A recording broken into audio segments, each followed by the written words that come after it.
Capítulo 81. De hecho, la guerra se alimenta de recursos financieros y logísticos, y los recursos limitados del Reino de Cerdeña dificultaron su sostenibilidad a largo plazo.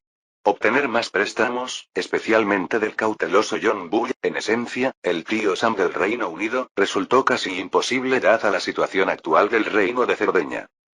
Además, la República Húngara estaba al borde del colapso, y si esperaban a que terminara el conflicto interno en Austria mientras la batalla de Venecia seguía sin resolverse, las consecuencias serían, sin duda, nefastas. En el frente, en Venecia, en el cuartel general del ejército del Reino de Cerdeña, Badoglio dirige con confianza el ejército, o mejor dicho, lo comanda. Nota. Traduje mal Badoglio como Badoer en capítulos anteriores. Tengan en cuenta este cambio de nombre. Por ahora, dejando de lado las capacidades de combate de ambos bandos, al menos en términos de número de ejércitos, el Reino de Cerdeña tiene una ventaja absoluta. El total de fuerzas austriacas desplegadas en el campo de batalla de Venecia fue inferior a 100.000 hombres, mientras que Badoglio comandaba un ejército de 200.000. Incluso con algunas fuerzas obligadas debido a la rebelión lombarda, aún contaba con 160.000 soldados a su disposición. Mariscal, tenemos noticias de nuestra patria. El gobierno austríaco ha enviado 50.000 refuerzos a la región de Venecia y nos ha ordenado capturar Venecia antes de que lleguen los refuerzos enemigos. Al oír esto, Badoglio se sobresaltó y preguntó ansioso: ¿cuándo llegarán los refuerzos enemigos a Venecia? El gobierno austríaco ha movilizado 50.000 soldados del cuerpo de ejército austríaco, que se encuentran actualmente en tránsito desde Klagenfurt. Llegarán en medio mes como máximo, aunque podrían tardar incluso 10 días. Al oír esta noticia, Badoglio dirigió su mirada hacia el mapa, examinándolo cuidadosamente. El lanzamiento de una ofensiva en Venecia tenía como objetivo original presionar a las fuerzas austriacas, obligándolas a desviar sus tropas y aliviar en parte la presión sobre la República Húngara. Este plan supone que el Reino de Cerdeña ya ha capturado Venecia, pero como la batalla aún está en curso, que Austria añada 50.000 tropas no haría mucha diferencia. Si podía ayudar a salvar a la República Húngara, entonces el campo de batalla de Venecia era insignificante y, estratégicamente, era factible. Badoglio, sin embargo, no tenía mucha confianza en la República Húngara. Incluso si Austria perdiera 50.000 soldados, no cambiaría el resultado de la guerra. Sin dudarlo, Badoglio dio la orden con decisión. No nos queda mucho tiempo. Ordenen a las tropas que se preparen. Lanzaremos nuestro ataque mañana por la mañana a las 9:30 en punto. General Messer, usted dirigirá la segunda y la octava división. Es imperativo que capture Trento en 3 días y luego flanquee al enemigo, cortándole la retirada. El general Fouque, el cuartel general militar austríaco, bajo el mando del mariscal Radetzky, también recibió noticias de refuerzos antes que los italianos. El avance en el campo de batalla húngaro transcurrió sin contratiempos. El ejército bohemio cruzó el río Danubio y rodeó Budapest, mientras que el ejército croata estaba a menos de 100 kilómetros de la ciudad. En ese momento, la importancia del ejército austríaco había disminuido, pues ya no requería tantas tropas. Por lo tanto, Franz, naturalmente, optó por reforzar el teatro de operaciones veneciano. La ansiedad del mariscal Radetzky finalmente se calmó. Sin refuerzos, incluso si pudiera ganar batallas confiando únicamente en las tropas bajo su mando, no podría ampliar sus logros. Mariscal, deberíamos considerar cambiar nuestro despliegue militar y esperar los refuerzos antes de enfrentarnos al enemigo en una batalla decisiva, sugirió el general Víctor. El mariscal Radetzky negó con la cabeza y dijo: no, es demasiado tarde para cambiar el despliegue militar. Es probable que nuestras fuerzas de primera línea ya estén en combate. Ya he ordenado a los refuerzos que abandonen su logística de suministro y aceleren su marcha. En circunstancias normales, deberían poder unirse a esta guerra a tiempo. No cabía duda de que el Reino de Cerdeña había calculado mal. No previeron que los refuerzos austríacos marcharían con equipo ligero. Esta es la ventaja de realizar operaciones en territorio nacional. En momentos cruciales, las tropas pueden movilizarse con equipo ligero, apoyándose en los gobiernos locales para el abastecimiento y el reabastecimiento de municiones en Venecia. El punto de inflexión de la guerra austro-sarda ha llegado, y todo se reduce a una cuestión de tiempo. Si Badoglio puede derrotar a las fuerzas austriacas antes de que lleguen los refuerzos austríacos, el reino de Cerdeña obtendría temporalmente una ventaja militar, ofreciendo la posibilidad de un buen resultado para esta guerra. Por el contrario, si el mariscal Radetzky y las fuerzas austriacas salen victoriosos, el reino de Cerdeña deberá prepararse para una batalla defensiva en su propio suelo. El 9 de mayo de 1848 estalló la batalla de Venecia y las tropas toscanas fueron las primeras en sufrir las consecuencias. Bueno, el gran duque Leopoldo II de Toscana contaba con el apoyo de Austria y no tenía intención real de entrar en guerra con ellos. Solo bajo presión pública envió tropas al frente. Leopoldo II demostró cierta astucia política, especialmente en su capacidad para manipular a las facciones nacionalistas. Las convenció astutamente para que se unieran a la fuerza expedicionaria, explotando sus aspiraciones para obtener rédito político. Sin embargo, no todos poseían conciencia de sí mismos, como lo demostró el señor Marchel, el líder nacionalista toscano. Erróneamente se creyó un genio militar y asumió con arrogancia el cargo de comandante en jefe, con la esperanza de capitalizar la guerra para su propia agenda política. Comandante de división, el enemigo ha caído rápidamente en nuestra trampa. ¿Cree que habrá algún problema? Preguntó el jefe de Estado Mayor Feslav con incertidumbre. ¿Algún problema? Según la inteligencia, esta fuerza enemiga opera de forma independiente, y los refuerzos más cercanos también están a 30 kilómetros de ellos. Para cuando lleguen los refuerzos, la batalla ya habrá terminado. ¿Podrá esta pequeña fuerza de 5.000 enemigos contener a nuestra sexta división ni siquiera un día? Analizó el general Morqués, comandante de la sexta división. ¿Pero no es demasiado insensato el comportamiento del enemigo? ¿Se atreven a adentrarse en nuestro territorio con tan pocas fuerzas? ¿Se cree en Napoleón?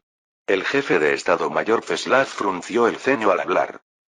¿Para qué molestarse con todo eso? Nuestra misión es simplemente eliminar esta fuerza insurgente. Independientemente de las intenciones del enemigo, nos ocuparemos del cebo antes de preocuparnos por nada más. Este enemigo está compuesto por soldados de 4 estados diferentes y tiene sus propios conflictos internos. Es posible que este ejército toscano haya sido traicionado, especuló el general Morqués. Tras pensarlo un momento, Feslav no encontró ningún problema y dijo: de acuerdo, ataquemos primero y luego veremos. Pero enviemos más exploradores para estar alerta ante los refuerzos enemigos. A medida que pasaba el tiempo, bajo el mando de Morqués, el sonido de los cañones y las armas resonó, señalando el inicio de la batalla de Venecia. El repentino ataque enemigo tomó al ejército toscano por sorpresa mientras se encontraban en formación de marcha. Machelt fue un excelente orador y posiblemente un gran escritor, pero definitivamente no era un estratega militar. Machelt despreciaba a los decadentes oficiales aristocráticos toscanos de la fuerza expedicionaria. Él mismo nombró a la mayoría de los oficiales, la mayoría jóvenes patriotas. Las tropas, llenas de vigor e insatisfechas con el lento ritmo de marcha de sus camaradas, decidieron correr un poco más rápido y, sin darse cuenta, se encontraron en la vanguardia. Debido a la extensa propaganda, creían que el imperio austríaco estaba en decadencia y que su ejército era débil. La rápida ocupación de Lombardía por el reino de Cerdeña reforzó aún más esta convicción.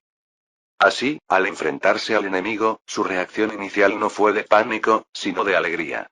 Sin dudarlo, dieron órdenes de contraatacar, con los jóvenes oficiales al frente de la carga. Capítulo 82. Si no buscas la muerte, no morirás. Machelt ignoró claramente la debilidad del ejército toscano en combate, y fue inmediatamente reprimido por el ejército austríaco desde el comienzo de la batalla. Ataque. Bastardos, levántense rápido y ataquen. Machelt maldijo airadamente mientras los jóvenes oficiales demostraban gran valentía, pero los soldados se comportaron de una manera muy italiana. Gritaban consignas a gritos, pero antes de siquiera ver rastro del enemigo, ya estaban tendidos en el suelo fingiendo estar muertos. Esto era, sin duda, indignante. No cabía duda de que los soldados de bajo rango no querían luchar contra Austria. Antes del estallido de la guerra de la Primera Coalición, Toscana aún pertenecía al Sacro Imperio Romano Germánico, y sus antepasados eran leales a la familia Habsburgo. Incluso entonces, Austria aún ejercía una influencia considerable en la Toscana. Esta influencia no pudo eliminarse en poco tiempo. Los sentimientos de los soldados hacia Austria eran complejos. Este es un asunto trágico. El movimiento antiaustríaco en la región italiana fue simplemente iniciado por la burguesía para sus propios intereses. La gente común, aunque engañada, no experimentó el verdadero dolor. Puede que coreen consignas de vez en cuando, pero pedirles que sacrifiquen sus vidas es otra historia. Quienes realmente aspiran a derrotar a Austria y unificar la región italiana son los capitalistas, los intelectuales y los nacionalistas. Para decirlo sin rodeos, habían estado divididos durante miles de años y todos se habían acostumbrado a esa forma de vida. De lo contrario, históricamente, Austria no habría podido derrotar fácilmente a las fuerzas aliadas de los estados italianos en 1848 y recuperar el control sobre Venecia y Lombardía. General, nos enfrentamos a una gran ofensiva de la fuerza principal austríaca. ¿No deberíamos pedir ayuda a nuestros aliados?, sugirió un joven oficial. No todos han perdido la claridad mental. Aunque se tomaron algunas decisiones impulsivas antes, tras la reciente batalla, todos han recobrado la cordura y la compostura. Esta fuerza expedicionaria de la Toscana, de arriba abajo, es incompetente. Los comandantes superiores solo saben elaborar estrategias sobre el papel, mientras que los oficiales subalternos son como adolescentes inmaduros. Puede que sean aptos como intrépidos soldados de primera línea, pero liderar un ejército entero es algo completamente distinto. Muy bien, envíen inmediatamente a alguien a solicitar ayuda al mariscal Badoglio y ordenen a las tropas que se preparen para una retirada estratégica. Maelg tomó la decisión rápidamente.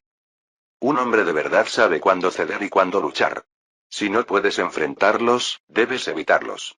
Esta ha sido una tradición en Italia. Retirarse si se es vencido, rendirse si no se puede escapar. No está claro si este declive de la eficacia combativa italiana comenzó hace varios siglos o más de 1000 años. En la era mercenaria que prevalecía en la Europa continental, los mercenarios italianos eran considerados notoriamente los más débiles en combate, en marcado contraste con su vecina Suiza.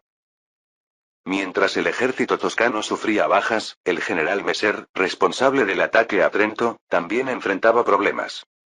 Por supuesto, dado que fueron ellos quienes iniciaron el ataque y contaban con una fuerza mucho mayor que la de los defensores, no corrían riesgo de ser aniquilados.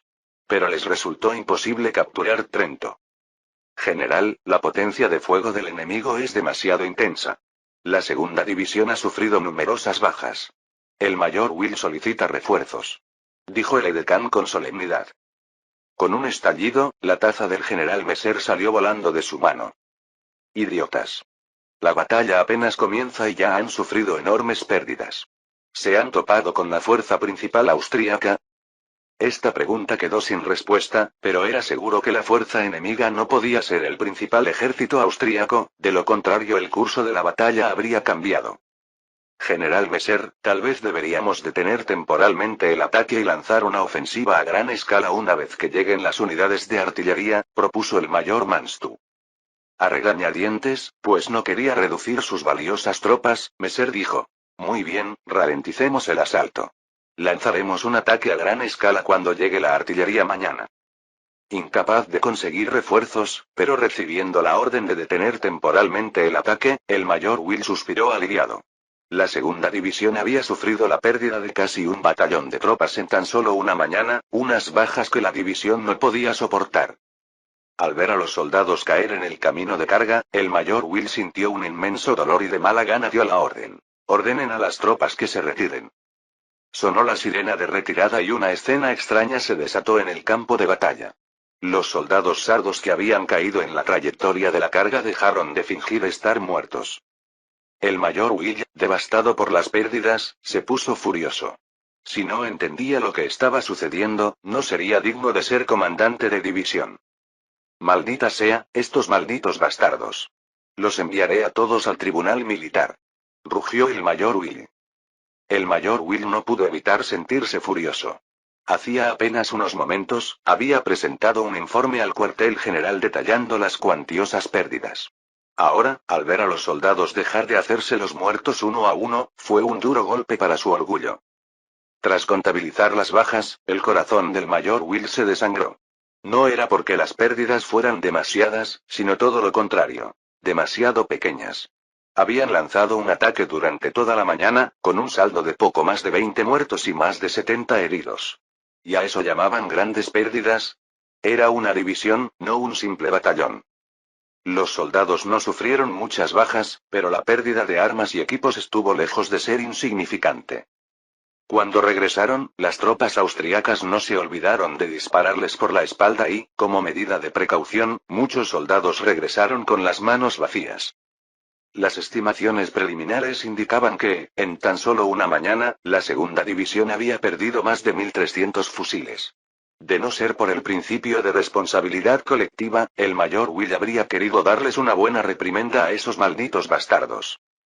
¿Victoria? Bueno, probablemente acababan de agotar parte de la munición y las armas del enemigo. Pero ni siquiera se habían acercado a 100 metros de sus posiciones. ¿Qué clase de victoria era esa? General, la mayoría de estos soldados fueron reclutados en la región de Lombardía y son unos cobardes.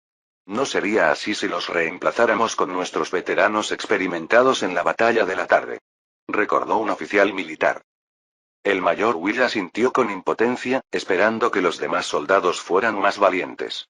Si todos siguieran el ejemplo de aquellos cobardes de la batalla de la mañana, no tendría sentido librar esta batalla. No solo ellos estaban frustrados, sino los defensores austríacos del otro lado estaban aún más frustrados. El coronel Gregory, encargado de defender la primera línea de defensa, estaba sumamente encantado al ver al enemigo caer uno tras otro, pensando que sus soldados se habían convertido en tiradores.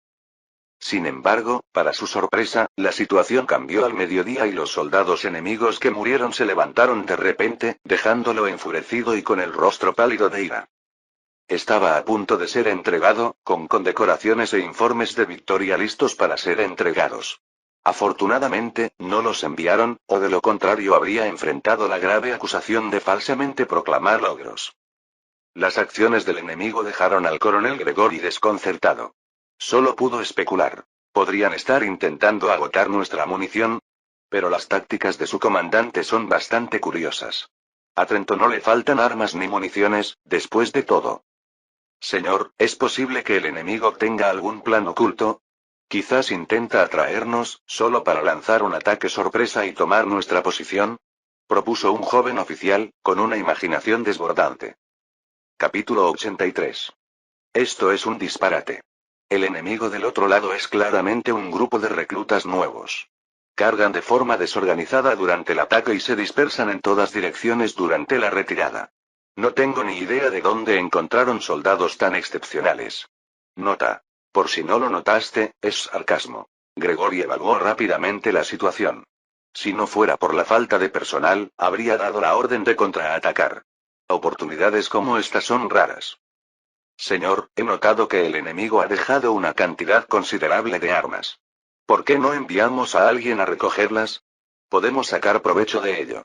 Sugirió el joven oficial tras reflexionar. Gregory lo fulminó con la mirada, su voz llena de frustración mientras decía: Ambry, a veces realmente quiero abrirte la cabeza y ver qué hay dentro. ¿Por qué tienes tantas ideas de mierda? Estás tan concentrado en ganar dinero, ¿de verdad crees que el enemigo del otro lado es un montón de tontos? ¿Por qué no vas allá y lo intentas tú mismo, a ver si el enemigo te perdona la vida? Nuestra tarea es mantener la línea defensiva. ¿De qué sirve recoger unas cuantas armas inútiles? En esta época, el trato a los soldados en varios países no era tan bueno, y la principal forma de hacerse rico era a través del saqueo y la obtención de botines de guerra en el campo de batalla. En esta guerra, al librarse en suelo austríaco, el saqueo estaba descartado. Por muy desquiciados que estuvieran, no podían ir por ahí saqueando en su propio territorio. Por lo tanto, la captura de botín de guerra se convirtió en su principal fuente de ingresos. Por supuesto, la promesa de recompensas de tierras hecha por Franz también fue un factor importante para mantenerlos concentrados en la batalla. En el pasado, obtener recompensas territoriales implicaba principalmente convertirse en noble y recibir tierras, lo cual era extremadamente difícil. Salvo algunos afortunados, la mayoría de la gente no tenía la oportunidad de obtener tales recompensas. Sin embargo, Franz introdujo un cambio esta vez. Antes, incluso un caballero necesitaba miles de acres de tierra como feudo. Ahora, los soldados rasos que se han distinguido en la batalla también pueden recibir recompensas en tierras. 1 hectárea igual 2,5 acres igual 15 mu. Sin embargo, esta tierra no pertenece a los estados nobiliarios ni goza de privilegios nobiliarios. Es más bien como si el gobierno la utilizara como pago por el servicio militar y recompensa por el valor. Al no formar parte de las propiedades nobles, los requisitos son mucho menores, lo que facilita la obtención de tierras para los soldados rasos. Básicamente, con solo participar en una batalla, pueden adquirir algunas hectáreas de tierra, y con suerte, incluso varias. El deseo de Ambry de ganar dinero se debe principalmente a su preocupación de que sus logros militares no sean suficientes. Planea usar el dinero para comprar tierras, ya que su objetivo final es convertirse en agricultor. Este es un trato preferencial para los soldados. Para evitar una concentración excesiva de tierras, la ley austríaca de rescate de tierras estipula que la superficie máxima por persona para el rescate no debe exceder las 2 hectáreas, y las recompensas obtenidas en el campo de batalla no se incluyen en el cálculo. Tío Gregory, como sabes, tengo muchos hermanos en mi familia. Al ser el segundo hijo, no tengo los requisitos para heredar títulos ni riquezas, así que quiero aprovechar esta oportunidad para obtener ganancias, dijo Ambry con indiferencia. Gregory respondió con un dejo de fastidio. Maldita sea. ¿Por qué no te esfuerzas por ganarte un título? Apuesto a que, mientras consigas incluso el título de caballero no hereditario más bajo, el viejo Juan estará más contento que tú ganando 100.000 florines del Rin.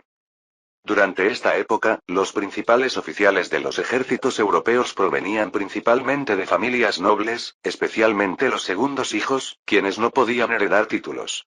Se alistaban en el ejército a temprana edad y se esforzaban por destacar.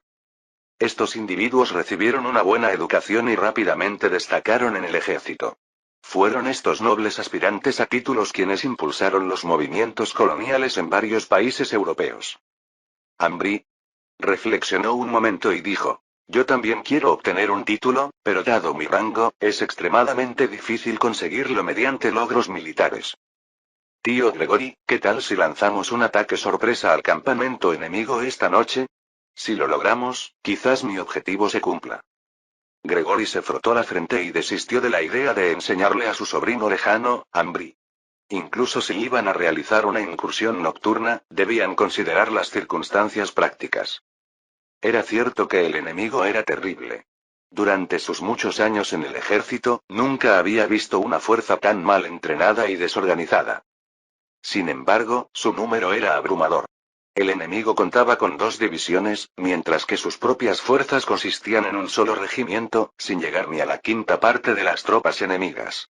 ¿No sería, sin duda, sacrificar sus vidas en vano? En el campamento del reino de Cerdeña, el mayor Will profirió una dura reprimenda a los soldados caídos hoy en el campo de batalla. Seleccionó a algunos desafortunados como ejemplo e impartió justicia militar, afirmando su autoridad. La batalla se reanudó.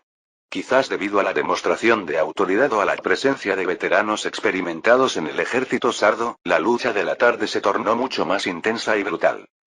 Tomando sus binoculares, el mayor Will observó la escena de la carnicería, donde los soldados incluso lograron cargar contra las posiciones enemigas.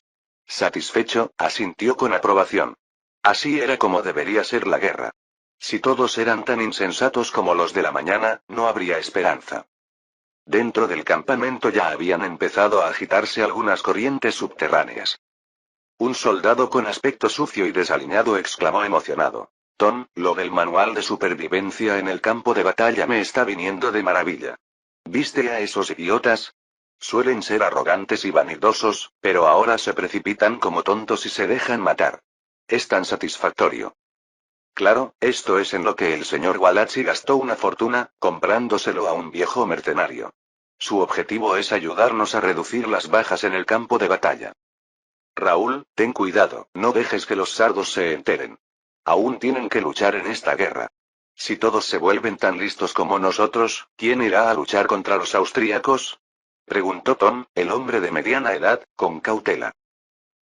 El manual de supervivencia en el campo de batalla no fue algo que un viejo mercenario pudiera haber escrito. Fue preparado específicamente por Franz para el reino de Cerdeña. Basándose en su extensa investigación sobre la historia militar italiana, Franz decidió introducirlo en el ejército sardo. Dado que se desarrolló en el contexto italiano, no hubo dudas sobre su idoneidad. Además, también proporcionó una guía concisa que constaba de 16 palabras. Luchar si la victoria es posible, retirarse si no lo es y rendirse si la retirada es imposible. Contiene varias técnicas para salvar vidas en el campo de batalla, como al iniciar una carga, fingir la muerte en un lugar favorable a mitad de camino. La elección de la ubicación es crucial, ni demasiado lejos del enemigo ni demasiado cerca del campamento principal. Es preferible tener una cubierta que pueda proteger de las balas perdidas enemigas, aunque hay que tener en cuenta la comodidad, ya que pasar demasiado tiempo quieto puede provocar entumecimiento. De igual manera, al defenderse, es importante no exponerse innecesariamente. Disparar balas al azar es suficiente, ya que las probabilidades de impactar al enemigo suelen ser bajas. A menos que sea una cuestión de vida o muerte, no hay necesidad de arriesgarlo todo. El travieso sentido del humor de Franz lo llevó a compilar un total de 36 técnicas, conocidas comúnmente como las 36 estrategias de supervivencia. Todas son tácticas prácticas para salvar vidas, diseñadas específicamente para el campo de batalla. Su singularidad reside en que se acompañan de explicaciones sencillas, sin pretensiones literarias, lo que las hace fácilmente comprensibles para todos. Capítulo 84. A última hora de la noche, gritos de agonía resonaron en el campamento sardo. La información errónea sobre inteligencia militar es un delito punible, y si se afirma que las pérdidas fueron graves, debe haber pérdidas reales. Ningún líder digno carece de crueldad, y quien comanda tropas no debe ser demasiado bondadoso. Tras ascender a su puesto, el mayor Will ciertamente no es alguien de corazón blando. Para justificar la situación ante sus superiores, el mayor Will no tuvo más remedio que intensificar la ofensiva por la tarde. Los veteranos del reino de Cerdeña demostraron gran valentía, mostrando un nacionalismo más fuerte que el de los lombardos. La batalla de la tarde se intensificó y se volvió más brutal. Al contabilizar las bajas, el mayor Will hizo un gesto con la mano y sumó todas las pérdidas a la batalla de la mañana. Más de 300 muertos y más de 800 heridos apenas podían considerarse bajas considerables. Los oficiales superiores de la segunda división, dirigidos por el mayor Will, lograron justificar sus circunstancias, pero la moral de las tropas alcanzó un mínimo histórico. No hay daño sin comparación. Los italianos son expertos en aprender, especialmente los soldados veteranos del ejército. Absorbieron rápidamente las estrategias avanzadas de sus camaradas. Al haber más personas involucradas, mantener el secreto se vuelve un desafío. El manual de supervivencia en el campo de batalla se difundió rápidamente entre las tropas del reino de Cerdeña. Quizás debido al espíritu de camaradería predominante, estos soldados adoptaron con entusiasmo este conjunto de tácticas para sobrevivir en el campo de batalla. Incluso las teorías poco convencionales de Franz lograron una amplia aceptación. En cierto momento, surgió un nuevo sentimiento dentro del ejército sardo. No te sacrifiques por los capitalistas. La larga historia de división de Italia ha llevado a la gente común a olvidar su identidad italiana.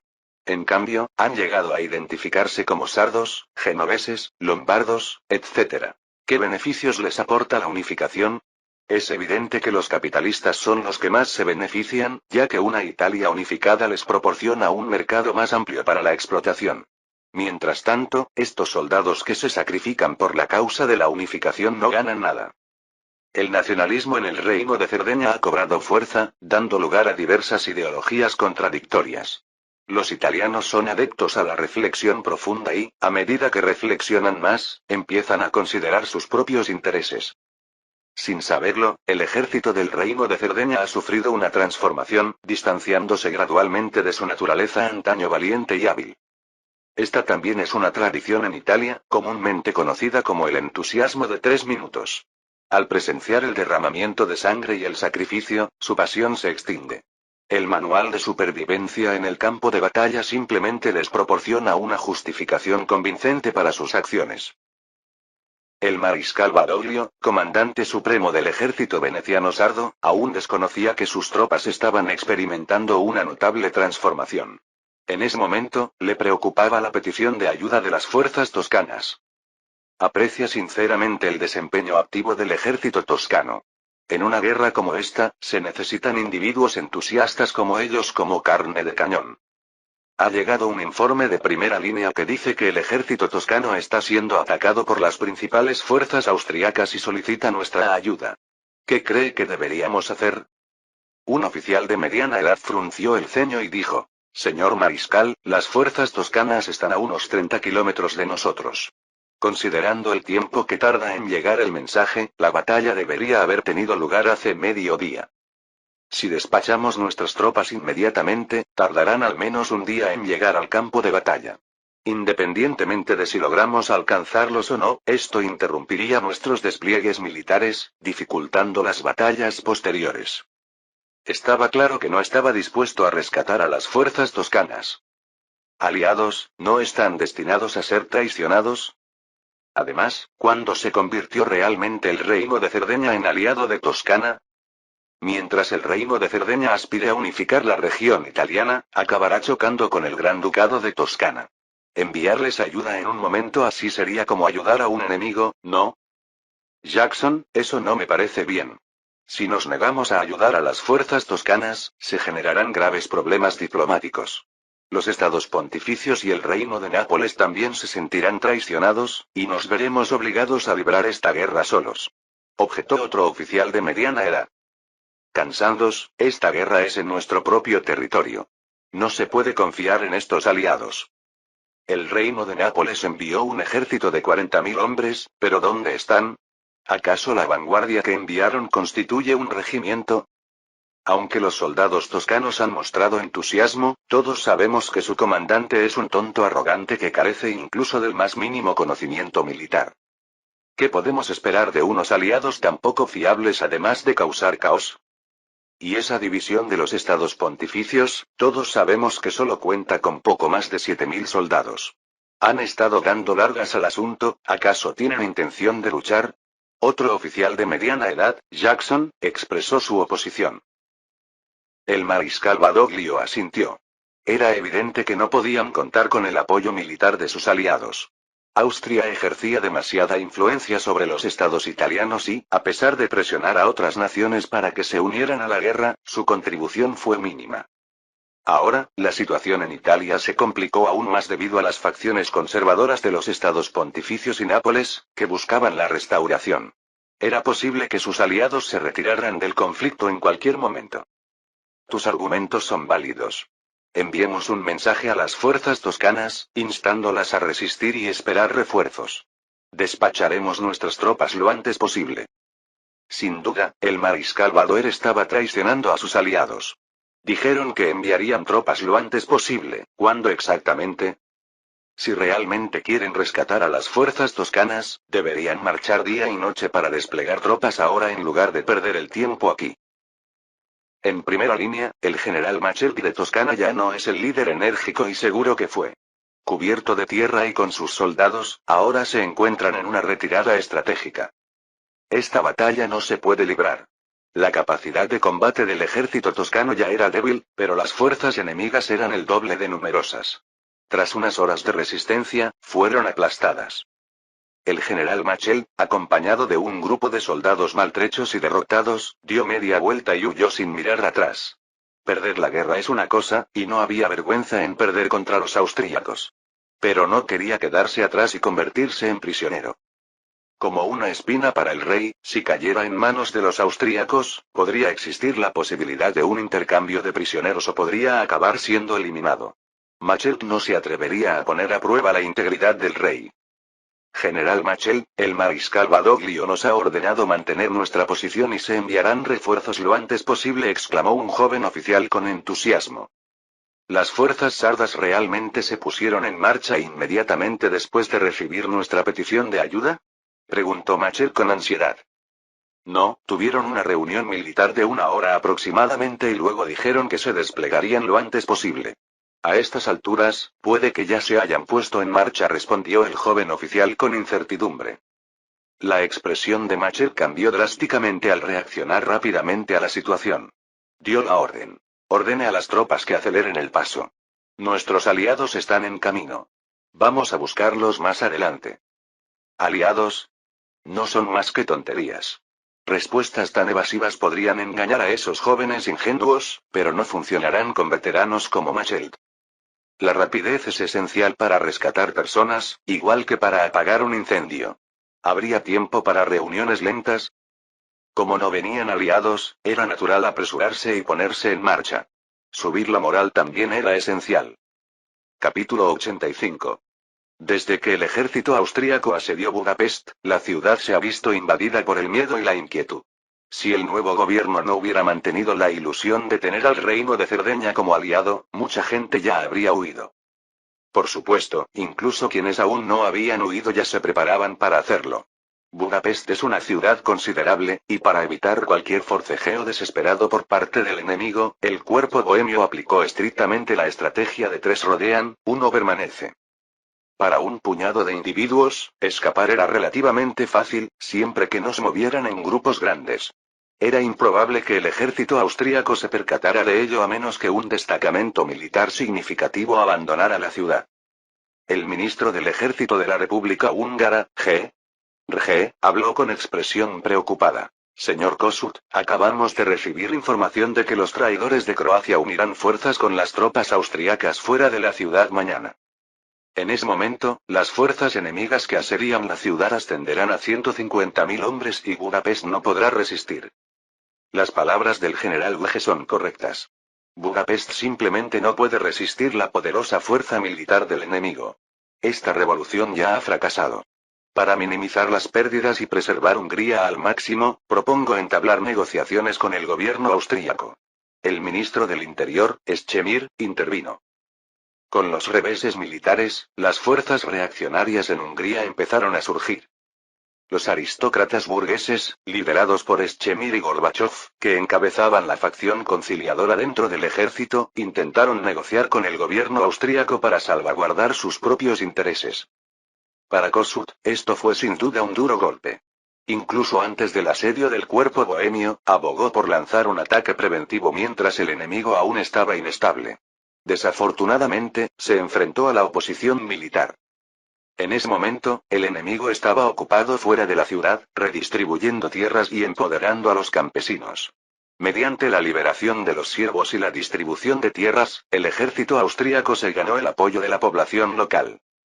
Irónicamente, fue la República Húngara la que fue vista con hostilidad por la población local. Para el pueblo llano, el emperador de la lejana Viena era su protector, mientras que el gobierno húngaro de Budapest era visto como una herramienta de explotación por parte de la nobleza y los capitalistas. El ministro de Educación, Petőfi, se opuso rápidamente, diciendo: no, si negociamos con Austria ahora, Hungría quedará dividida. El gobierno austríaco está conspirando para dividir Hungría, y nos quedaremos con una sola provincia. Además, ni siquiera en esa provincia tendremos autonomía. El gobierno austríaco tiene la ventaja, así que ¿cómo podemos esperar que llegue a acuerdos? De hecho, al Partido Revolucionario no le importaba llegar a un acuerdo. Sin embargo, la diferencia entre las condiciones que ambas partes deseaban era simplemente demasiado grande. El gobierno austríaco, dirigido por Franz, planeó dividir Hungría en 5 provincias: Croacia, Eslavonia, Voivodina, Transilvania y Hungría. Esto no era ningún secreto. Croacia y Transilvania ya habían establecido provincias independientes, mientras que los preparativos para los gobiernos de Eslavonia y Voivodina ya estaban en marcha. Si este plan prospera, el reino de Hungría pasará a la historia. Debido a las relaciones étnicas, sus posibilidades de independencia se limitarán únicamente a la provincia restante de Hungría, lo que aumenta considerablemente la dificultad. Schemir replicó: señor Petőfi, la realidad es que simplemente no podemos ganar la guerra. Si nos negamos a negociar con el gobierno austríaco, el resultado final probablemente será aún peor. Borrarán a Hungría de la historia. A lo largo de la historia, innumerables naciones han desaparecido. ¿No quiere evitar la desaparición del pueblo húngaro? Kossuth exclamó con entusiasmo: la gran nación húngara no desaparecerá. La historia demostrará la inutilidad de las conspiraciones enemigas. Mientras perseveremos, la victoria será nuestra. Para ganar esta guerra, he invitado al renombrado general polaco Henryk Browski. Creo que sin duda podemos salir victoriosos. El rostro de Schemir se ensombreció, pero permaneció en silencio. A pesar de su disgusto por la tendencia de Kossuth a hablar sin tapujos, el Partido Revolucionario seguía en el poder, y no tenía intención de confrontarlos directamente en ese momento. En esta etapa de la guerra, los esfuerzos individuales por sí solos no pueden producir cambios. Se atrevieron a fundar la República Húngara porque, en aquel entonces, Hungría estaba unida en su conjunto, mientras que el Imperio austríaco ya estaba al borde del colapso. Las medidas reformistas del gobierno austríaco también habían vulnerado sus intereses. Sin embargo, ¿quién podría haber predicho que, poco después de su independencia, la estabilidad regresaría a Austria mientras que Hungría, bajo la embestida política del gobierno austríaco, se fragmentaría? El equilibrio de poder entre ambos bandos ha experimentado una transformación asombrosa. Nadie es ingenuo, excepto los revolucionarios descalzos. El resto está considerando sus opciones. El gobierno austríaco no ha mostrado piedad con los rebeldes esta vez. Para quienes tienen familias y negocios que considerar, ¿quiénes están dispuestos a arriesgarlo todo? A la población de clase baja de Budapest no le importa lo que piensen los altos mandos. Les preocupa más tener 3 comidas al día. Desde que el ejército austríaco asedió la ciudad, las rutas de transporte de mercancías entre Budapest y el mundo exterior han quedado cortadas. Hungría era un importante productor de alimentos en Europa, con fértiles tierras de cultivo alrededor de Budapest. Los suministros de alimentos en la ciudad no escaseaban. Sin embargo, el aumento desmesurado de los precios se volvió insoportable. Muchas personas priorizan el dinero sobre sus vidas, y en esta crisis, su mentalidad no era la de capear el temporal juntos, sino la de aprovechar la situación. Por ejemplo, el precio del pan negro más barato ha aumentado un 58% en comparación con antes de la revolución. El precio del carbón para cocinar y calentar también se ha duplicado. Era necesario ahorrar combustible, lo que obligaba a muchos hogares a cocinar juntos. Aún así, el alza de los precios les dificultaba cada vez más la vida. Para empeorar las cosas, el gobierno de la República Húngara emitió moneda republicana y vales de restauración, lo que resultó en el saqueo de la riqueza del pueblo. Desde el establecimiento de la República Húngara, los habitantes de Budapest no han disfrutado de un solo día de paz. ¿Cómo pueden compararse los ideales de nacionalidad, Estado y libertad con la necesidad básica de comer 3 veces al día? El 18 de abril de 1848, estalló un movimiento obrero en Budapest.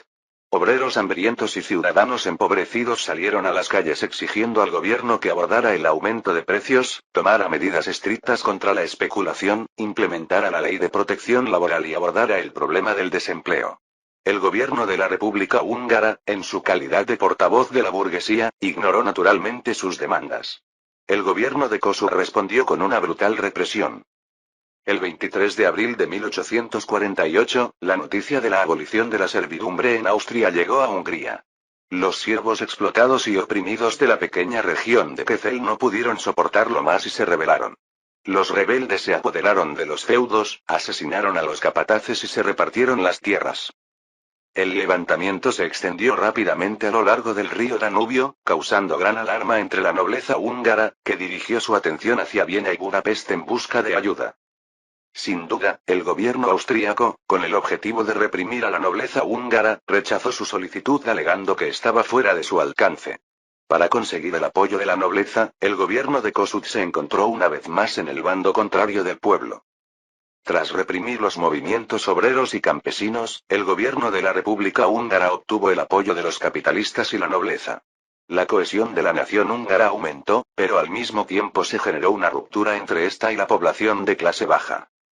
Capítulo 86. Ganar corazones y mentes es primordial, mientras que capturar ciudades es secundario. Mucha gente entiende este principio, pero pocos pueden ponerlo en práctica. Julius hizo un trabajo excelente esta vez, y quizá ya nadie lo asocie con el nombre de general carnicero. La liberación de los siervos y la distribución de tierras son herramientas eficaces para ganarse el apoyo popular. Aunque los campesinos aún debían pagar por la redención de estas tierras, Julio se ganó el favor del pueblo.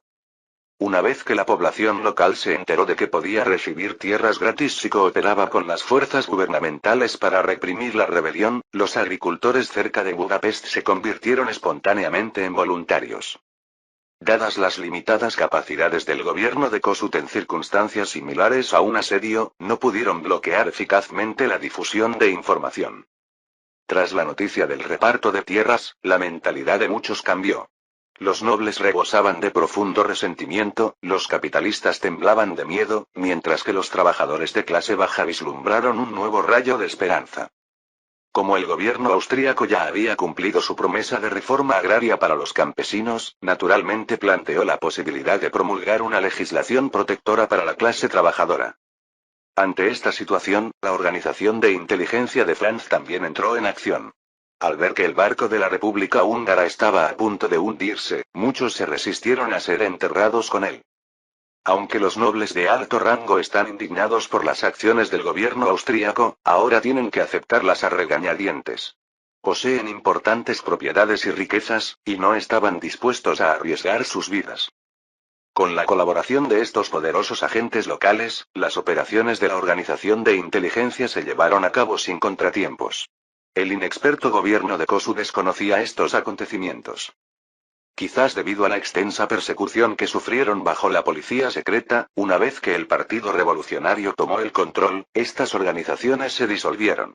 La seguridad de Budapest ahora está garantizada por las fuerzas de defensa interna, que se han convertido en mercenarios de los capitalistas y la nobleza. Si la situación continúa así, es posible que dentro de 3 a 5 meses Budapest pueda ser liberada por el gobierno austríaco sin derramar una gota de sangre. Viena. Su Majestad, el cuerpo croata ha unido fuerzas con éxito con el cuerpo bohemio en Budapest. Es hora de poner fin a la guerra de Hungría. Continuar este conflicto sería muy perjudicial para nosotros. Dijo solemnemente el príncipe Windischutz. No exageró. Las fuerzas rebeldes no eran más que un grupo desorganizado porque su levantamiento fue precipitado y carecían del entrenamiento adecuado. Tales enemigos podían ser fácilmente derrotados por el ejército regular. Sin embargo, con el tiempo suficiente, estos rebeldes inexpertos se convertirían en una fuerza formidable a tener en cuenta una vez que recibieran el entrenamiento adecuado. Históricamente, la revolución húngara consumió tantos recursos de Austria que, incluso con la ayuda de las fuerzas rusas, fue necesario un esfuerzo considerable para sofocarla. Fue el amplio tiempo de preparación con el que se concedió a los rebeldes lo que planteó tal desafío. Muy bien, en ese caso, lancemos el ataque. Ordene a las tropas que se moderen, no quiero tener que limpiar lo que dejan. Dijo Franz con gran seriedad. Sí, Su Majestad. Respondió el príncipe Windischutz. Primer ministro, ¿cómo van los preparativos para las consecuencias? Una vez reprimida la revolución húngara, ¿cómo planea el gobierno gobernar la región húngara? Preguntó Franz con preocupación. El primer ministro Félix respondió con seguridad. Su Alteza, considerando la situación única de Hungría, nuestro gabinete está dispuesto a dividir aún más la provincia húngara. La dividiremos en 3 provincias, con los ríos Danubio y Tisza como límites. La primera es la provincia de Hungría Occidental, situada al oeste del río Danubio, con capital en Pécs. La segunda es la provincia de Hungría Central, situada al este del río Danubio y al oeste del río Tisza, con capital en Miskolc. Y la tercera es la provincia de Hungría Oriental, situada al este del río Tisza, con capital en Debrecen. Además de las ya divididas provincias de Croacia, Transilvania, Eslavonia y Vojvodina, el reino de Hungría se dividirá en un total de 7 partes. Tras la guerra, los lugares de concentración del pueblo magiar también se dividirán en 3 partes. El gobierno destinará importantes fondos a la educación local para ayudar a la población local a integrarse en Austria lo antes posible. Franz asintió con satisfacción. Con la división de las regiones administrativas y la asimilación de la lengua y la cultura, utilizando esta combinación de estrategias, Hungría quedaría reducida a un simple término regional décadas después. ¿Cómo se destinarán los fondos para la educación? Preguntó Franz con preocupación. El sistema económico vigente en Austria durante la guerra, conocido como economía planificada, también había confiscado una cantidad significativa de propiedades a las fuerzas rebeldes, por lo que no faltaron fondos. Este modelo económico solo era adecuado para emergencias coyunturales o períodos de crecimiento repentinos. Con el paso del tiempo y la rigidez del sistema, inevitablemente restringiría el desarrollo económico. Finalmente, habría que esforzarse por restablecer un modelo económico normal. Si dependieran de la financiación del gobierno central, la carga financiera para el gobierno sería excesiva una vez que la economía se normalizara. Al fin y al cabo, existía una necesidad de integración en la región húngara, y otras regiones de Austria también la requerirían. Majestad, estamos considerando abolir el diezmo de la Iglesia y reemplazarlo con un impuesto educativo obligatorio impuesto por el gobierno para cubrir el déficit de financiación. Félix dudó al hablar. Los ojos de Franz se iluminaron. Hacía tiempo que quería abolir el diezmo de la Iglesia, pero como católico devoto, necesitaba una razón válida para hacerlo, ya que abolirlo abruptamente lo abocaría a un conflicto con la Iglesia. Ahora que el primer ministro lo ha planteado, Franz, naturalmente, apoya plenamente la idea. Si la Iglesia tiene alguna objeción, puede plantearla ante el gabinete, ya que fue su propuesta. Franz pensó cínicamente. Después de todo, esta época ya no era la Edad Media. El Papa fue obligado al exilio por el Partido Revolucionario de Nápoles, y la Iglesia, en última instancia, no pudo con el gobierno. Claro que aún tienen el poder de manchar la reputación de alguien. ¿Tenemos suficientes fondos? Se requerirán importantes gastos en educación en todo el país en los próximos años. ¿Será suficiente la abolición del diezmo? Preguntó Franz, lleno de preocupación. Félix dijo con firmeza. Majestad, existe una grave decadencia moral entre el personal religioso de nuestro país. Como devotos creyentes en Dios, es necesario que rectifiquemos la mala conducta dentro de la Iglesia. El gabinete está preparado para realizar una investigación exhaustiva del clero e imponer castigos severos a quienes violen los preceptos. También incautaremos todos los bienes ilegales que se encuentren en poder de la Iglesia. Estos fondos se destinarán al ámbito de la educación, junto con el impuesto educativo obligatorio. Creo que los gastos educativos de Austria estarán bien cubiertos. Como ya habían ofendido a la Iglesia una vez, Franz pensó que sería mejor seguir atacando esta lucrativa fuente de dinero rompiendo el frasco por completo. A mediados del siglo XIX, era difícil dar una respuesta precisa sobre la riqueza de la Iglesia austríaca. Sin embargo, esta había acumulado una riqueza significativa a lo largo de los años, mucho mayor que la del gobierno austríaco. Aunque se dice que una conciencia culpable no necesita acusador, poseer una riqueza excesiva no siempre es bueno. Ahora, el gobierno austríaco ha puesto la mira en las riquezas de la Iglesia.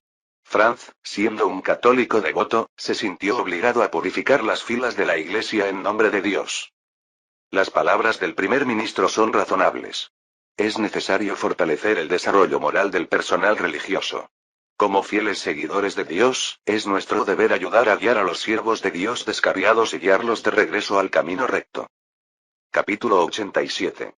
La Iglesia austríaca tampoco fue un blanco fácil. Aunque ha decaído, se ha aliado con la nobleza local. Las altas esferas de la Iglesia también estaban compuestas principalmente por descendientes de nobles. Por eso también Franz no se apresuró a enfrentarse a la Iglesia, ya que esto tendría consecuencias de gran alcance. Hay que ir paso a paso, y hay que lidiar con los enemigos uno a uno. Si es posible convertir a los enemigos en aliados, mucho mejor. No cabía duda de que los miembros de la Iglesia austríaca no merecían sus esfuerzos por convencerlos. Eran increíblemente ricos y obstaculizaban el desarrollo de la sociedad austríaca. Son auténticos conservadores. El primer ministro Félix intervino. Majestad, sería mejor posponer los tratos con la Iglesia. Recientemente, ha habido cambios en los estados pontificios. El Papa Pío IX se ha refugiado en Nápoles y ha solicitado nuestra ayuda. El gabinete ha decidido acelerar la pacificación de la rebelión, derrotar al reino de Cerdeña y luego enviar tropas para ayudar al Papa Pío IX a recuperar el poder. Es evidente que el gabinete no actuó de forma insensata y comprendió que no se puede confrontar a la Iglesia precipitadamente. Desde la Edad Media, ha existido una lucha de poder entre la monarquía secular y la autoridad eclesiástica. Si bien el poder secular ha ganado la partida, no debe subestimarse la influencia de la Iglesia. Actuar directamente contra ellos no es, sin duda, una decisión acertada. Sin embargo, estos clérigos no están exentos de adversarios. La Iglesia Católica Austríaca aún se encontraba bajo el liderazgo de la Santa Sede. Ahora que ha habido cambios en los estados pontificios, Austria necesitaba ofrecer ayuda. Una vez resuelto el asunto, ¿podría el Papa Pío IX realmente no corresponderle? Franz asintió con satisfacción, pensando. En efecto, no hay que subestimar a estos viejos zorros de la arena política. Aprovechan el momento oportuno a la perfección. Incluso el romano pontífice estaba demasiado preocupado por su propio bienestar y estuvo dispuesto a sacrificar a la Iglesia austríaca por sus propios intereses sin dudarlo. Con el apoyo del Papa a su causa, la presión que enfrentarán se reducirá significativamente. Con la orden del gobierno austríaco, comenzó la batalla de Budapest. El teniente general Julius ya no tenía de qué preocuparse. Según el plan del gobierno austríaco, Budapest ya era prescindible en la futura división de distritos administrativos, así que no había necesidad de preocuparse de que la guerra destruyera la ciudad. Nota. Antes traduje mal Julius como mayor general. La palabra correcta es teniente general. De hecho, Budapest era una combinación de dos ciudades. Buda y Pest. Ya en la época medieval, Pest se convirtió en la capital de Hungría, mientras que Buda era una ciudad separada de Pest por un río. Cuando se hace referencia a las dos ciudades, normalmente se las menciona juntas como Budapest o Pest-Buda. Después del establecimiento de la República Húngara, las dos ciudades se fusionaron, pero en el período de posguerra, quedarían divididas y gobernadas por dos provincias separadas. Señor gobernador, el alto mando del ejército ha dado la orden de atacar la ciudad, solicitándonos que tomemos Budapest lo antes posible. ¿Qué opina al respecto? Preguntó el teniente general Julius con preocupación. El cuerpo bohemio y el cuerpo croata están temporalmente bajo mando conjunto para este asalto a Budapest. Julio debe considerar la opinión del gobernador Josip Gela. ¿Y? Comandante, los rebeldes húngaros no son más que insignificantes tortugas. Tomar Budapest no es un problema. La clave es si podemos eliminarlos por completo. En este momento, el ejército transilvano ya ha llegado a las orillas del río Tisza, y el ejército austríaco avanza por el Danubio. Fuera de nuestro cerco, se está formando un cerco mayor. La única vía de escape para estos rebeldes es huir al Imperio Otomano. El gobierno del sultán inició importantes reformas ya en 1839, y tiene un largo historial de hostilidad hacia el imperio, por lo que es muy probable que los proteja. Si se les permite unir fuerzas, sería muy perjudicial para el futuro dominio del imperio en Hungría. Por lo tanto, la clave a esta guerra reside en aniquilar completamente al enemigo. El gobernador Josip Gela era un político militar y abordaba los problemas desde una perspectiva más política. A largo plazo, erradicar por completo al Partido Revolucionario Húngaro tiene mayor importancia que conquistar Budapest. El teniente general Julius suspiró y dijo: es difícil lograrlo. El Partido Revolucionario no es tan valiente como presume. Si la situación se vuelve desfavorable, huirán como conejos. Sospecho que ya han preparado una ruta de escape. Cuando lancemos el asedio de Budapest, huirán a menos que podamos atraparlos dentro de la ciudad. De lo contrario, será imposible aniquilarlos. Como fiel servidor de la familia Habsburgo, Julio sentía un profundo desprecio por el Partido Revolucionario. Si se le diera la oportunidad, no le importaría ahorcarlos a todos. Franz lo nombró comandante supremo, principalmente con la intención de desatar una brutal represión y eliminar a todos los individuos involucrados o sospechosos de participar en la rebelión. Independientemente de si lograron arrasar con las fuerzas rebeldes, el 24 de mayo de 1848, el ejército austríaco lanzó el asedio de Budapest. Para aniquilar a los líderes del Partido Revolucionario, Gela incluso optó por la estrategia, militarmente desfavorable, de rodear la ciudad por todos lados. Las conexiones externas de la República Húngara quedaron completamente cortadas, y Budapest se convirtió en una ciudad aislada. Sin ningún obstáculo, el ejército austríaco desató un implacable fuego de artillería sobre la ciudad. Budapest. Desde que el sonido de los cañones resonó por la ciudad, esta antigua ciudad se volvió tumultuosa. Los intransigentes y los moderados se enzarzaron en interminables discusiones, mientras algunos astutos individuos buscaban vías de escape, aumentando la presión sobre el gobierno de Kossuth. Conde Schemir, las fuerzas revolucionarias aún no están dispuestas a ceder. ¿Qué debemos hacer ahora? Preguntó el general Urge con dolor de cabeza. General George, ¿cuántos miembros de la Guardia Nacional tenemos bajo nuestro mando? Preguntó Schemir con preocupación. Kossuth ha empezado a dudar de nosotros. Hace medio mes, transfirió la autoridad militar a Bem, y ahora ha traído al renombrado general polaco Henryk Browski para supervisar las defensas de la ciudad. Si actuáramos ahora, podría comandar una fuerza de 13.000 soldados, pero están dispersos en diferentes unidades y no se pueden reunir de manera efectiva. Respondió Gege con torpeza. Sin valor. Esa fue la respuesta inmediata de Schemir. Como ministro del ejército del gobierno provisional, era increíble que no contara con un ejército fiable. ¿Más de 13.000 soldados? Era claramente mentira. Si aún tuvieran tantos soldados leales, ya se habrían enfrentado a los revolucionarios. G. G, como miembro de la aristocracia burguesa, participó en la formación de la Guardia Nacional Húngara y logró infiltrar a un buen número de personas. Pero ahora, los revolucionarios los han eclipsado. Además de usar el término inútil para describirlo, a Schemir no se le ocurrió una palabra mejor. General Ilge, no preguntaba cuántas personas se inclinan por nuestro bando, sino cuántas pueden movilizar ahora mismo sin llamar la atención. Me refiero a lo inmediato, no a cuántas fuerzas pueden reunir, explicó Schemir con impotencia. En las circunstancias actuales y sin llamar la atención, no puedo movilizar más de 500 soldados, respondió Ilge frunciendo el ceño. Capítulo 88. Vender a sus aliados no era tan sencillo. Los revolucionarios no eran tontos. ¿Cómo iban a estar en guardia contra estos nobles? Desde el principio, Kossuth rechazó la intervención de los principales nobles en los asuntos del gobierno interino. Schemir y Ilge eran aristócratas burgueses que habían completado su transición de la nobleza al capitalismo. Desde la perspectiva de sus intereses, una república húngara independiente estaba más en línea con su agenda, lo que los llevó a cooperar en la formación del gobierno interino.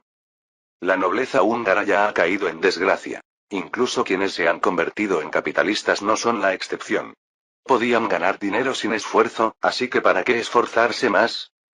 Por el contrario, los líderes revolucionarios liderados por Kossuth, muchos de los cuales eran descendientes de la nobleza caída, se convirtieron en empresarios debido a la pobreza y las duras circunstancias, y sus capacidades no se deterioraron significativamente. En la lucha de poder dentro del gobierno interino, estos individuos nobles pasivos naturalmente perdieron frente a los empresarios audaces y emprendedores. Schemir era un hombre inteligente, pero precisamente porque era demasiado inteligente no se atrevió a actuar contra el gobierno interino sin certeza. Si se tratara de los líderes revolucionarios, el resultado probablemente sería completamente diferente. Con solo unos pocos cientos de hombres, podrían iniciar un golpe de Estado. Una vez que controlaran la dirección del gobierno interino, la situación estaría totalmente bajo su control. Esperemos y veamos por ahora. Encontraremos la manera de atraer a más gente y atacar cuando sea el momento adecuado, dijo Schemir reflexionando. Naturalmente, George no se opuso. A pesar de su tono aparentemente casual, en el fondo estaba genuinamente inseguro. El corazón humano es inescrutable, quién sabe si entre sus subordinados hay alguien que se incline hacia el Partido Revolucionario. ¿Y si se filtra la noticia y los revolucionarios atacan primero? No hay problema, señor Schemir, pero ¿qué pasa con los austríacos? ¿Cómo se lo explicamos? Preguntó Ilge con preocupación. Está claro que a esta altura ya se han enredado con el gobierno austríaco, haciendo el mismo movimiento que en la historia, traicionando a sus aliados. No importa. Los austríacos solo pidieron que elimináramos por completo a los líderes del Partido Revolucionario. Todo lo demás se puede negociar, dijo Schemir con seguridad. En Hungría existen fuerzas de izquierda y de derecha.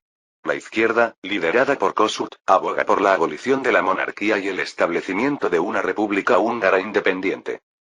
Las fuerzas de derecha, lideradas por Schemir e István, abogan por reformas moderadas en el sistema social y buscan una estrecha cooperación con la monarquía de los Habsburgo. Sin duda, la relación entre las fuerzas de derecha húngaras y el gobierno austríaco era bastante buena. Aunque el gobierno austríaco abolió la servidumbre y se apropió de sus tierras, aún quedaba dinero por pagar por la redención de tierras, ¿no? Al final, todo era cuestión de precio. Mientras se pagara el dinero, no había ningún problema. Schemir no está seguro de si se podrán garantizar los intereses de los demás, pero puede estar seguro de que quienes están alineados con el gobierno austríaco pueden proteger sus intereses. Por supuesto, si quieren obtener más beneficios, deben demostrar su valor al gobierno austríaco. Si no hacen nada y solo muestran una inclinación política hacia el gobierno austríaco, entonces, cuando lleguen las tropas austríacas, probablemente no tendrán lugar en la distribución de beneficios. Por otro lado, el jefe de Estado Kossuth estaba ocupado discutiendo la defensa de la ciudad con el veterano polaco Henryk Dębicki. Desconocía que los capituladores del gobierno estaban dispuestos a entregar sus cabezas a cambio de servicios meritorios. Henryk Dębicki marcó posiciones importantes en el mapa de defensa de la ciudad y asignó fuerzas según la situación real. Una vez finalizado todo el trabajo, saludó a Kossuth y le dijo: Señor Kossuth, la defensa de Budapest solo puede llegar hasta cierto punto. No es realista mantener al enemigo fuera. La principal tarea de la próxima batalla será la guerra urbana. En la guerra urbana, la efectividad en combate de las tropas regulares se verá considerablemente debilitada. La Guardia Nacional, familiarizada con el terreno y utilizando la cobertura de los edificios, tendrá la ventaja. Mientras todos podamos mantenernos unidos, podremos resistir al menos 2 o 3 meses, y el enemigo podría incluso retirarse de Budapest debido a las grandes pérdidas. Kossuth preguntó con anticipación: General Enrique, usted es un renombrado comandante europeo. ¿Tenemos alguna forma de infligir grandes daños o incluso aniquilar al enemigo? Para que la República Húngara sobreviva, debe derrotar al Imperio Austríaco. Retrasar al enemigo 2 o 3 meses no cambiará significativamente la situación general. Enrique Dembicki meneó la cabeza y dijo: Lo siento, señor Kossuth, pero incluso si Napoleón Bonaparte viviera de nuevo, sería imposible lograrlo. Debemos admitir que la Guardia Nacional húngara está muy por detrás del ejército austríaco en términos de efectividad en combate, y la brecha en armamento y equipo es enorme. Incluso en términos de número de tropas, estamos en desventaja. Aparte de la ventaja de mantener Budapest, no tenemos ninguna otra ventaja. En esta situación, entablar una batalla decisiva contra el enemigo de forma imprudente sería sumamente imprudente. Kossuth asintió, decepcionado. Los generales del gobierno interino también habían llegado a esta conclusión, y era aún más pesimista que la perspectiva de Enrique Dembicki. El mayor problema fue que muchos húngaros no veían al ejército austríaco como invasores extranjeros. Todavía tenían una fuerte lealtad hacia el emperador, incluso más que hacia el gobierno interino. Si se celebrara una votación a nivel nacional, como propugnaba el lema del Partido Revolucionario, era probable que fueran derrocados en una situación embarazosa. Destruir siempre es más fácil que construir. Tras el establecimiento de la República Húngara, esta solo trajo promesas sin beneficios reales para la mayoría de la gente común, salvo para algunos capitalistas que se beneficiaron de la crisis nacional. La idea de lanzar una guerra popular era inviable y al gobierno republicano se le acababa el tiempo para ganarse el corazón del pueblo, sin mencionar la falta de recursos para hacerlo. Enrique Dembicki, usted mencionó que resistir demasiado tiempo podría llevarnos a la derrota. Ahora que Budapest ha perdido el contacto con el mundo exterior, si no logramos superar la situación actual, me temo que no podremos resistir mucho más. Budapest ha almacenado una gran cantidad de alimentos. En teoría, podríamos resistir un año sin problemas. Sin embargo, todos sabemos que si el enemigo decide actuar con crueldad, encontrará la manera de conquistar esta ciudad. El general Bem, líder militar del Partido Revolucionario, expresó su preocupación. ¿Sugieres la posibilidad de inundaciones? No, eso es imposible. A menos que el enemigo quiera convertir las llanuras húngaras en pantanos, no lo haría. Dada la situación actual, parece que el enemigo no planea construir presas río arriba. Mientras el gobierno austríaco se preocupe por la opinión pública, no irían tan lejos. Afirmó Enrique Dembicki. Al oír esto, la expresión de Kossuth cambió significativamente. Lo que podría parecer inverosímil para los militares, podría ser visto de otra manera por los políticos. Si Budapest permanece inexpugnable durante un período prolongado, desde la perspectiva del gobierno austríaco, no podría considerarse inverosímil, después de todo, recurrir a medidas tan drásticas. Capítulo 89. Si hubiera sido en épocas posteriores, la inundación de Budapest no se consideraría un acontecimiento grave. Franz incluso ha visto noticias de Budapest inundada en varias ocasiones. Sin embargo, si alguien construyera presas río arriba del Danubio y desatara la fuerza de las aguas impetuosas para atacar Budapest, las consecuencias serían graves. Budapest estaría condenada, pero también lo estarían las tierras de cultivo y las ciudades río abajo. Si toda la población húngara local apoyara al Partido Revolucionario, no habría habido ninguna duda. El ejército austríaco ya habría tomado medidas similares. Sin embargo, ahora que evidentemente hay más partidarios de la monarquía de los Habsburgo que del gobierno de la República Húngara, si inundaran la ciudad, el resultado sería una victoria pírrica que causaría daño a ambos bandos. Los pensamientos de Franz eran desconocidos para Kossuth, pero al escuchar la noticia de la posible inundación de Budapest, Kossuth supo que la ciudad no podría resistir por mucho tiempo. Si llegara a ocupar el cargo de presidente del gobierno austríaco, sin importar la gravedad de las consecuencias ni el alto costo, optarían por aplastar a la República Húngara. Esta es la perspectiva de los políticos. No, general Enrique Dembicki. La integridad de los políticos es mucho menor de lo que imagina. Al fin y al cabo, ¿qué no puede hacer el corrupto gobierno austríaco? La difícil situación de cientos de miles de húngaros les importa poco. Dijo Kossuth con severidad. Al menos en su mente, la vida y el bienestar de cientos de miles de húngaros eran piezas prescindibles.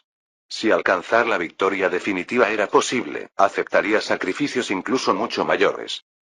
Esto quedó patente en la forma en que el gobierno republicano reprimió los movimientos obreros y campesinos.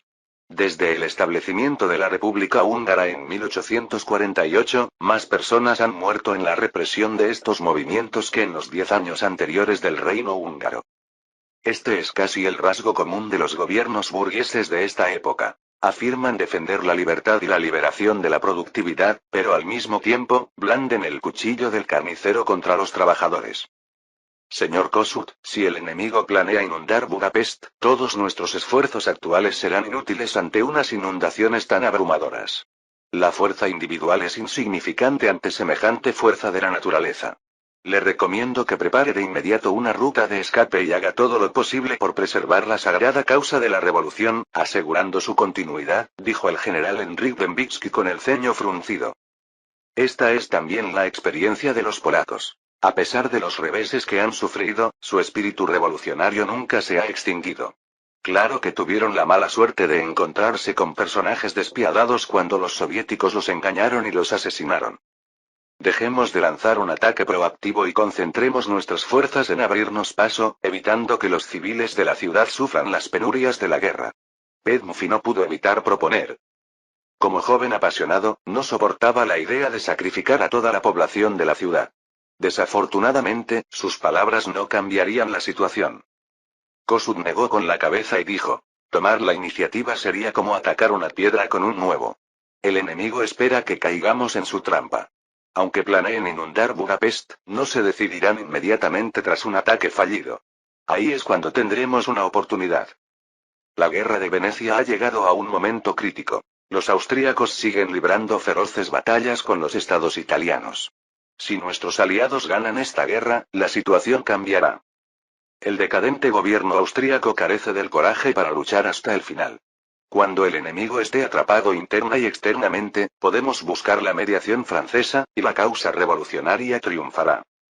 Claramente, tras experimentar sucesivos fracasos, Kossuth ya no creía que Hungría pudiera lograr la independencia nacional por sí sola. En cambio, depositó sus esperanzas en la intervención internacional. Enrique Dembicki advirtió: señor Kossuth, desde una perspectiva militar, debo recordarle que las esperanzas de que los estados italianos ganen esta guerra son extremadamente escasas. De los 4 estados italianos, solo el Reino de Cerdeña participa activamente en una sangrienta batalla contra Austria, e incluso si milagrosamente capturaran Venecia, no tienen la capacidad de apoyar a Hungría. Sus aliados en la región italiana son poco fiables, y los franceses lo son aún más, ya que aún se encuentran en medio de su propia revolución. ¿De verdad quieren intervenir en la revolución húngara? No, aún tenemos un aliado. El archienemigo de la dinastía Habsburgo, el Imperio Otomano, acaba de completar una reforma sistémica. Podemos pedirles que intervengan en esta guerra. Dijo Kossuth con ferocidad. Ya lo había decidido. Estaba dispuesto a ceder Transilvania al Imperio Otomano si eso significaba que Hungría pudiera lograr la independencia. Para él, aceptar semejante coste era asumible. Desde 1792, el Imperio Otomano había estado experimentando reformas, desde la reestructuración militar hasta avances tecnológicos, mejoras económicas y, finalmente, reformas políticas. Desde la perspectiva de esa época, el Imperio Otomano era considerado progresista, ya que adoptó reformas de inspiración europea, aunque no había logrado plenamente su objetivo de convertirse en una nación próspera y poderosa. No, el Imperio Otomano y Hungría llevan un siglo enemistados. Cooperar con ellos sería, sin duda, invitar a un lobo a la casa. Objetó Petilifi con urgencia. Al abrir los libros de historia de Hungría, casi la mitad del contenido trata sobre las batallas con el Imperio Otomano. Ambos bandos han estado enfrentados durante siglos. Ahora, cooperar con el Imperio Otomano sería como buscar la piel de un tigre, una auténtica ruina. Además, el odio acumulado entre la gente no es algo que puedan controlar fácilmente, y las creencias religiosas representan un obstáculo insalvable. Si los soldados húngaros unieran fuerzas con el ejército otomano, es probable que terminaran en conflictos internos incluso antes de que comenzara la batalla. Kossuth fue firme en su postura. Por la gran causa de la revolución, no hay nada que no podamos sacrificar. El Imperio Otomano es, sin duda, nuestro enemigo, pero en lo que respecta a Austria, nuestras posturas coinciden. Mientras Hungría logre su independencia, otros asuntos podrán resolverse en el futuro. Entonces, los británicos, los franceses e incluso toda Europa serán nuestros aliados. Mientras Kossuth se preparaba para formar una alianza con el Imperio Otomano, hubo cambios inesperados en el campo de batalla de Venecia. La expresión entusiasmo de 3 minutos describió con precisión a los italianos, ya que su espíritu de lucha se había desgastado después de días de batallas continuas. El punto clave de la batalla fue la batalla de Trento, donde el mariscal Badoglio ordenó la captura de Trento en 3 días. Sin embargo, transcurrieron 3 días y Trento permaneció en manos austriacas. Aunque la artillería había llegado al frente, resultó ser de poca utilidad. A pesar de enviar refuerzos de toda una división durante este periodo, el mariscal Badoglio no logró ningún avance. Después de intercambiar estrategias de supervivencia, la tasa de bajas del ejército sardo disminuyó drásticamente y las bajas diarias se mantuvieron por debajo de los 3 dígitos. Si bien la reducción de bajas debería considerarse un avance positivo, el problema residía en que la disminución de bajas se debía a que los soldados evitaban activamente el combate. Esta situación distaba mucho de ser ideal. Capítulo 90. En el cuartel general del ejército papal, la lucha por el poder dentro de los estados pontificios ha llegado ahora a las tropas de primera línea. Comandante, el venerable Santo Padre ha dado la orden de detener nuestro avance y regresar inmediatamente a Roma para reprimir a los rebeldes. Dijo un oficial de mediana edad con expresión preocupada. No había manera. Justo antes de recibir la orden del Santo Padre, el gabinete también había dado órdenes de cooperar con el ejército del Reino de Cerdeña y conquistar rápidamente Venecia. El general Polkin estaba preocupado. ¿Debería obedecer al Santo Padre o seguir las órdenes del gabinete? Era una decisión que le cambiaría la vida, y en el ámbito de las luchas políticas, un paso en falso podía tener consecuencias irreparables. Aunque actualmente la facción democrática parece estar ganando la partida, el exilio del Papa Pío IX a Nápoles puede haber parecido una victoria decisiva, en realidad esta lucha por el poder recién comienza. Como líder religioso de Europa, el Papa también era hábil para convocar aliados. Mientras enfrentaba desafíos internos contra la burguesía, podía buscar la ayuda de potencias extranjeras. Históricamente, tanto Francia como Austria estuvieron entre quienes enviaron tropas para ayudarlo a recuperar el poder. Comandante, ¿qué hacemos ahora? ¿Qué órdenes debemos seguir? Preguntó un oficial con vacilación. Polkin meneó la cabeza con impotencia. Realmente no sabía qué hacer. En el fondo, se inclinaba hacia el Papa, pero no podía garantizar su victoria en esta lucha política. Antes de que el dilema pudiera durar mucho, un joven oficial irrumpió, rompiendo la tensa atmósfera. Comandante, estamos siendo emboscados por la fuerza principal del enemigo que se encuentra más adelante. Solicitamos refuerzos. Sin dudarlo, Polkin dio la orden. El segundo batallón será enviado inmediatamente a buscar refuerzos, y el tercer batallón avanzará a un ritmo más rápido desde la retaguardia. Como el enemigo ya había atacado, no había necesidad de pensar demasiado. Tenían que concentrarse en luchar primero. Desgraciadamente, el ejército de los estados pontificios se había deteriorado hacía tiempo, incluso los guardias del Papa se mostraban reacios a confiar en ellos, conociendo sus verdaderas capacidades. Los acontecimientos que se desarrollaban en el país ya se habían extendido por todo el campamento militar. El ejército papal, falto de espíritu de lucha desde el principio, abandonó por completo cualquier deseo de batalla. Cuando la moral está baja y se pierde la unidad, dirigir tropas se vuelve difícil. Si esto ocurriera en el campo de batalla, las consecuencias serían nefastas. Para cuando el segundo batallón nos alcanzó, la vanguardia ya se había derrumbado. En la era de los mosquetes, la valentía era primordial, pero, por desgracia, era precisamente lo que le faltaba al ejército papal. Al presenciar la derrota de la vanguardia, alguien tomó la iniciativa y todos lo imitaron, huyendo presas del pánico. El recién llegado segundo batallón también se desintegró sin oponer resistencia. La batalla ni siquiera había comenzado, y ya habían sido derrotados de forma abrumadora. Tras correr 20 millas de una sola vez, mientras el cielo se oscurecía gradualmente y confirmaban que el ejército austríaco no los perseguía, los soldados papales finalmente recuperaron la compostura. El general Polkin seguía confundido. ¿Por qué perdieron tan desastrosamente cuando la batalla apenas comenzaba? No había otra opción. Era, en efecto, un general aturdido al frente de una batalla aturdida. El general Polkin había ascendido a su puesto gracias a su noble origen y su astuta perspicacia política. En cuanto a la capacidad militar, ¿cuándo necesitó el Estado Pontificio ponerla a prueba? Al observar el caótico campamento, el general Polkin frunció el ceño y preguntó: ¿se han contabilizado las bajas de la batalla? Comandante, 3.300 soldados han regresado hasta ahora, y deberían regresar más uno tras otro. Los estamos ayudando a reagruparse, respondió Nelson mecánicamente. No lo juzguen solo por el apellido Nelson ni den por sentado que es un renombrado comandante europeo. En realidad, es solo una mera coincidencia compartir el mismo nombre, y hay miles de personas con este nombre, pero no todas son líderes militares famosos. ¡Ay, Dios mío, qué clase de batalla es esta! Convoquen a todos los oficiales de rango mayor y superior a una reunión de inmediato. Rugió el general Polkin. Perdónalo, sin embargo. Como noble de la enésima generación, era la primera vez que comandaba una fuerza tan grande en batalla. Tras sufrir una gran derrota, no derrumbarse por completo ya era señal de buena compostura. En esta batalla, las pérdidas del ejército papal no fueron significativas. Aparte de la emboscada de las fuerzas austriacas a la unidad de vanguardia, las unidades de retaguardia ni siquiera entraron en combate con el enemigo.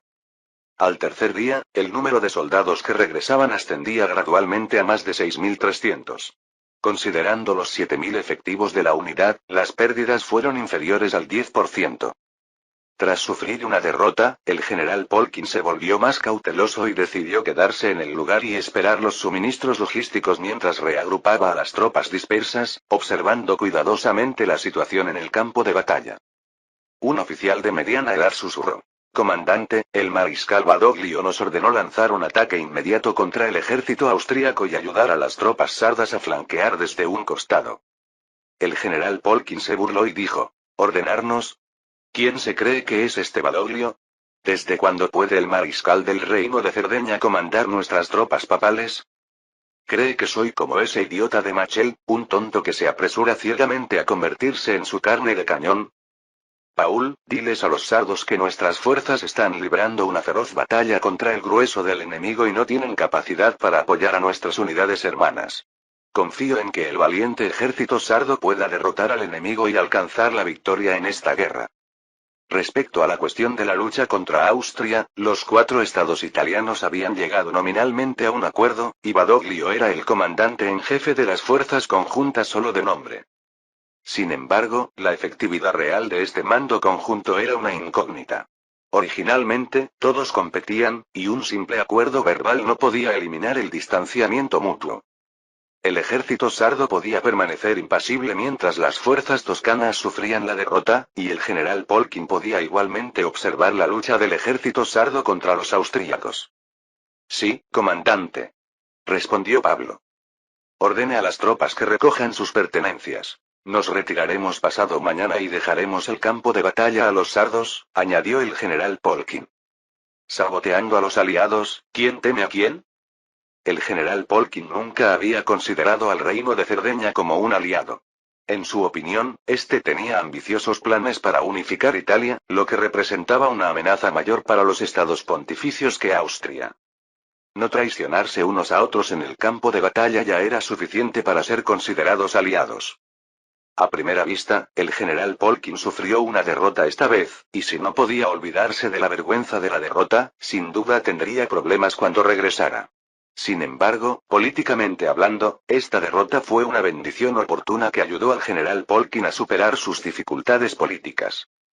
Después de la batalla contra los austríacos, el general Polkin pudo dar una explicación al gabinete. Había seguido sus órdenes. Perder la batalla se consideraba normal, simplemente un resultado inevitable dada la exagerada fuerza del enemigo. Nadie esperaba que el ejército papal derrotara a Austria. Sus expectativas ya eran bajas. Sin embargo, el Vaticano necesitaría una narrativa diferente. Por ejemplo, podrían atribuir la lenta retirada al gran número de bajas sufridas por el ataque austríaco. A medida que la lenta retirada progresara, las luchas políticas internas probablemente llegarían a su fin. La historia siempre presenta coincidencias asombrosas. Debido a la necesidad de la situación, el general Polking tomó la misma decisión y se retiró de la guerra tras sufrir una derrota. Fin del capítulo 90.